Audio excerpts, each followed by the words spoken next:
Hello, you silly little spirits, you poltergeists, you absolute goons, you little ne'er-do-wells of the night. I'm calling the witches, the necromancers, the wizards, the ones up in the misty mountains currently. Why is there such a big connection between horror and metal, and how exactly did this start? How did we get here? And is there more correlation than people give it credit for? I'm rocking my old-ass faded Pennywise shirt to talk about this. Yeah, Georgie. Anyways, I digress. So, most people know by now, but if you don't, Black Sabbath were literally inspired by a horror-based thing. And since the inception of heavy metal music, there has been the different toying around of religious elements like Satanism and things that were made to elicit shock and awe, to get some sort of reaction and rise out of someone. Sorry, hip-hop fans, metalheads have been scaring the hoes ever since the 1960s. But ever since the days of Marilyn Manson being thought of as like the main reason that everyone goes and shoots up a school, or Ozzy biting the heads off of bats,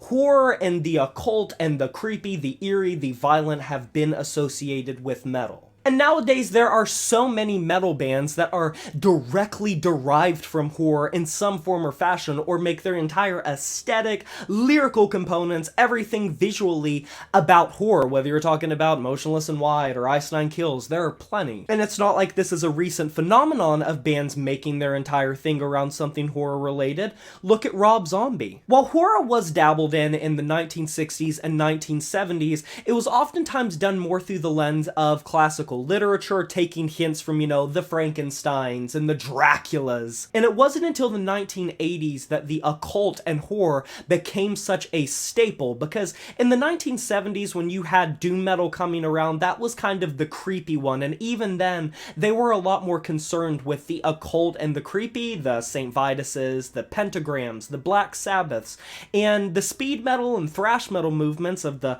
70s, the late 70s, early 80s, they weren't really too concerned with that. They more so had an aggressive, realist take on things, the Motorheads, the Slayers, but even Slayer started to have those horror elements early on into their music, or rather wanted to make you shocked, with a heavy emphasis on blood and gore and violence, war, society, politics. Before I go further, I should also say that punk definitely played a huge role in many metal bands to come from the 80s and 90s forward, because there was a big difference between like the punk bands and their socio-political outlook of the world rubbing off on metal bands, and the other diverging point of the more horror-centric metal bands. And obviously, there were some key genres that contributed to this. I'm talking about black metal, I'm talking about grindcore, gore grind music, and specifically death metal, which got pretty obsessed with the nature of B-list horror movies. Fuck it, not even B-list. I don't know why I bumped it up that high. Z-list horror. You want the most blood-stained, gory, just dime a dozen cookie cutter type of shocking album covers. If you don't have a skeleton with a knife getting gutted with cum all over him, with his head split open, bashed into a trailer truck with barbed wire around it, that sounds so hard. Death metal fans didn't want it. The Cannibal Corpses, the Autopsies, the Obituaries, they recontextualized a lot of stuff. Possessed in Death, not so much, and I know they were the forefathers, they were the George Washingtons. It wasn't until the really ugly, nasty, heinous, gruesome, grotesque death metal bands busted on the scene that it really started to have that emphasis. Because the other genres, they weren't really the most interested in that. Like, I'm not going to say there weren't any, but black metal was much more interested in going against organized religion and having that sort of fuck you to society. Thrash metal kind of was pretty diverse. It took some things from punk, from speed metal,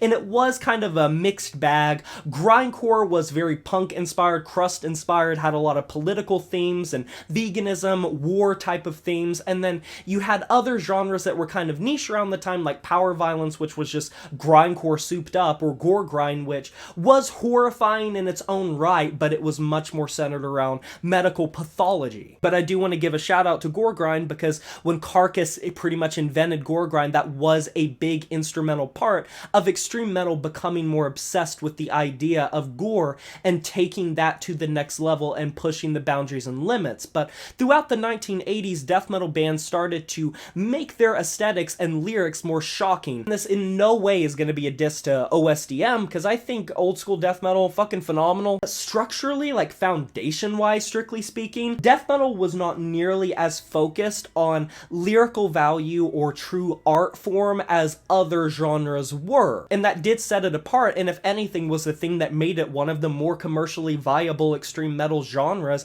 and why you saw bands like Morbid Angel getting featured on Beavis and Butthead, as well as like Jim Carrey shouting out Napalm Death on national television. Death metal slowly but surely, in sort of a cultural way around the music, its aesthetic got associated with gore and death and violence, necrophilia, things about the occult, creepy things, serial killers, horror movies, horror literature. And that became its identity. And there certainly were other death metal bands that wanted to experiment with lyrical themes, but when you talk about the heaviest hitters coming out of the 1980s and 1990s, and even nowadays, introspection, self-reflection, deep poetic lyricism, you weren't really gonna get that. You were gonna get lyrics of someone driving a forklift in the forest and driving someone over until they're mush, and then fucking their decomposing corpse, and then fucking the forklift somehow. That was death metal, and I know I'm over-exaggerating, but am I really? Because barring Googling it, let's say you didn't have Google, if I just said that whole series of events and told you it was from an underground death metal release,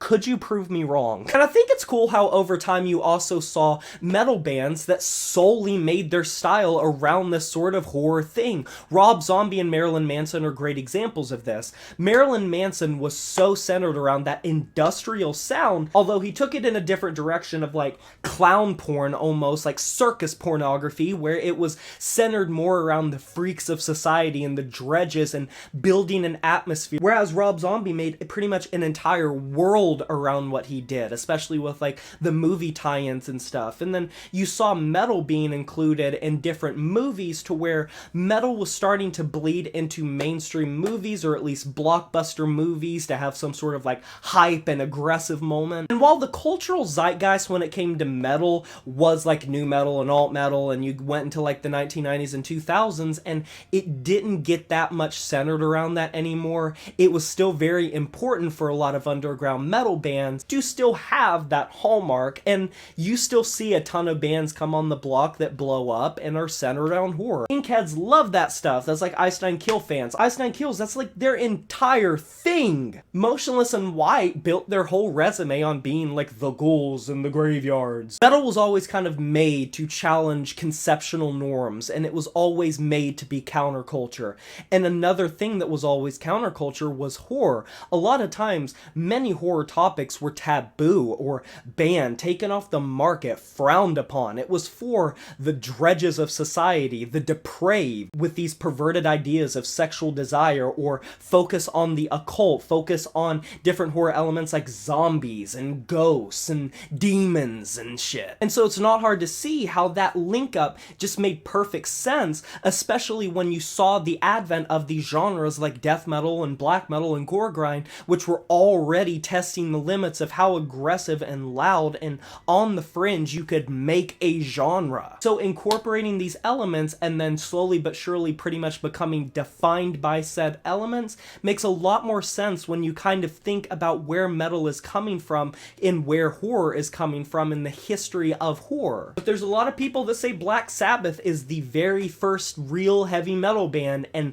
their name came from something horror based, and most of their first most popular songs were based on horror, so do with that what you will. You can't really say that they didn't start hand in hand, and that's not even getting into like punk performers like Gigi Allen, which test the limits. I want to know what your guys' opinions are of this. What are your thoughts on horror and metal? Do you think they go together, or do you prefer non-horror based metal, and the history of it? You can let me know down in the comment section below. There is no wrong answer. Be sure to like this video if you enjoyed it, subscribe to join the review family today, and smash that notification bell to be notified of my future uploads. You know who it is, my name is Jay Morris, and I'm signing off saying farewell.